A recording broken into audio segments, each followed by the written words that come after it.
Hi guys, I wanted to talk about what it's like to be on a CPAP or have a CPAP, or well, in that case, I guess have sleep apnea, I suppose. And there's some myths about it, some things that are completely erroneous, and some things just to kind of ease like this transition. Hopefully, I did the same thing as you are probably doing, is searching a lot of videos about CPAPs or what it's like, anecdotally to have and to use one. And it's a medical device. So before I got mine, or after I was diagnosed with sleep apnea. So one thing I wanted to, I guess a couple of separate things I want to reassure you on is it's not an age thing per se. The woman that put all the settings in one of my CPAPs, my AirSense 10, my home unit, says she's given CPAPs to people that are 10 years old up to like 80. So it's not an age thing. It doesn't mean you're getting older. And speaking of, so I'm in my early 30s, and my wife has gone on to me forever. And of course I've ignored her and ignored the whole doctor thing, of course, because, right? But I asked her, I said, hey, because she would catch me not sleeping. Not breathing while I'm sleeping. Like literally stop breathing, like audibly, you can definitely tell. And she'd hit me and I'd gasp. Anyway, I said, hey, because we got together and I was 19.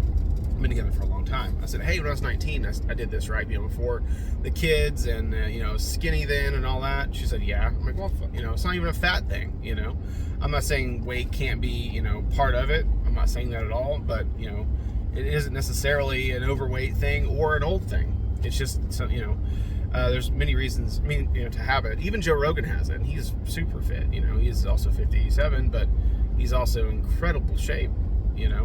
So it just happens. There's certain reasons for it. But hey, another thing I want to kind of help ease your mind on is travel, because I do a lot of traveling right now. I'm driving 72 miles today, plus. But I have a little travel bag. I made a video on this of my travel CPAP with power supply and everything. Everything is in that bag for use for CPAP. It's really good. I even have a chin strap in case, a full face mask. I have a nasal mask, but I don't know why I don't like it, but I don't. But just in case I have a chin strap and just all kinds of things, CPAP wipes, everything is in that bag. And it's a waterproof little, I think it's a 5-liter or 10-liter bag. I think it's a 5-liter bag. Very small little bag. Awesome for travel. I have a video on it. Please watch it.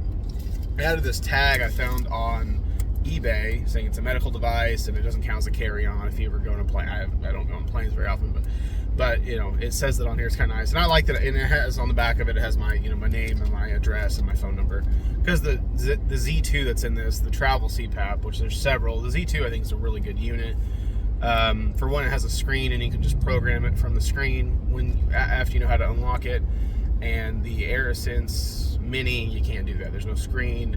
This thing's more universal with like the mask and all kinds of really cool things. I really like it. Plus you can buy a battery pack with it. I bought an aftermarket or third-party battery pack for mine that I've powered it for like 3 or 4 nights, and it was at half battery, so I could probably get 5 or 6 no problem out of it. So really cool.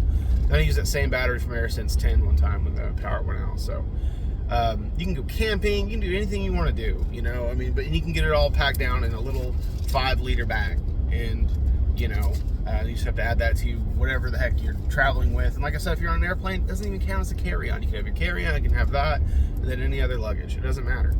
So you're not as hindered as you might think. So yeah, you do have to carry this medical equipment with you, but it's really not that. You can pack it down pretty small, and that's literally a standalone unit. Like I said, power supply. I could sleep in this truck. I don't have to plug. That's it. It doesn't matter. So pretty handy, or at least comfortably in the truck. I can sleep without it, but trust me, you don't want to after you get on the CPAP.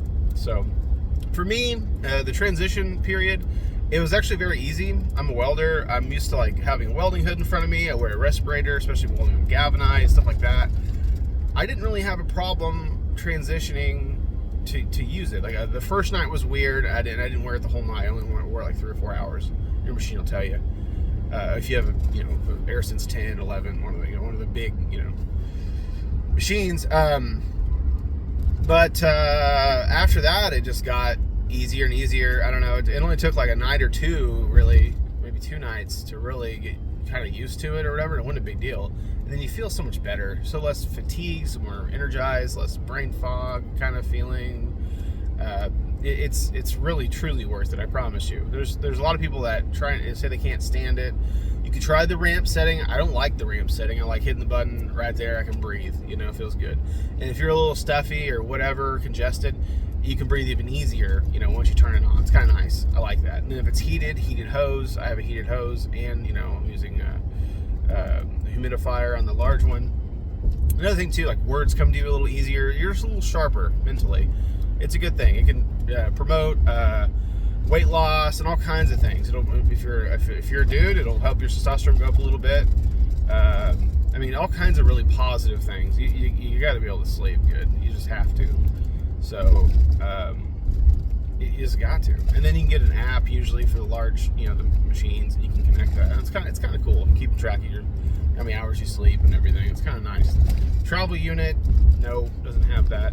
Doesn't have humidifier. Has an HME filter, which helps kind of give you some of that moisture back from your breath. But there's trade-offs with something so small that you can travel with. It's like the size of my cell phone essentially, but it's just a bit thicker. But for something like that, it's hard to like it's like the size of a water chamber on a regular machine. Like, it's really cool. So there's a couple settings I want to talk about. So like, there's also some settings where help you exhale, and that was a big thing whenever I was getting fitted for my machine. Is like, I didn't have an issue with the air, and she said there was a lot of issues with like people putting it on, they freak out the first time. I feel good, but like exhaling was hard. Like, it was labored to exhale, and then there was a setting, same thing on the Z2. It goes up to 3 on this setting and I have it all the way up, but it's fine even on the travel Z2. Not a big deal. So that's another thing to be mindful of. And if for some reason you can't take the air immediately, you might want to try a ramp setting. It'll slowly ramp up overnight. Hopefully while you're asleep, it'll slowly increase. Sometimes it'll wake people up too, so that's another thing to be wary. You might have to just try some things, but I promise you it's worth it. As soon as you get used to it, and it starts, you start using it like every night, like 7, 8, 9 hours. Another thing too, I used to oversleep like crazy. I think it's because I was getting some poor sleep. I'd sleep 9.5, 10 hours, wake up, still feel like crap. And I didn't even mean to sleep that long. I don't mean to do that, but like, if I let myself do it, I would. And then heck, if you wake yourself up even after 7 or 8, and you feel like total crap, dude. But with the CPAP, I can get, last night I did like 8 hours and 4 minutes. Feel great. But I can do 7.5 or 7s even a lot of the time and feel fine. Feel better than before, even with less sleep. So with hours less sleep. So that's another really positive thing. If you're a productive person, I try to tend to be a pretty productive person. So I have 3 kids. I have all kinds of responsibilities. So it's just been a really good thing. It's great. Yeah, you look like a dork with the mat. Who cares? You sleep good and everyone can go to heck, who cares? It doesn't matter. So hopefully that helps. This video is a little longer than I thought, but all right.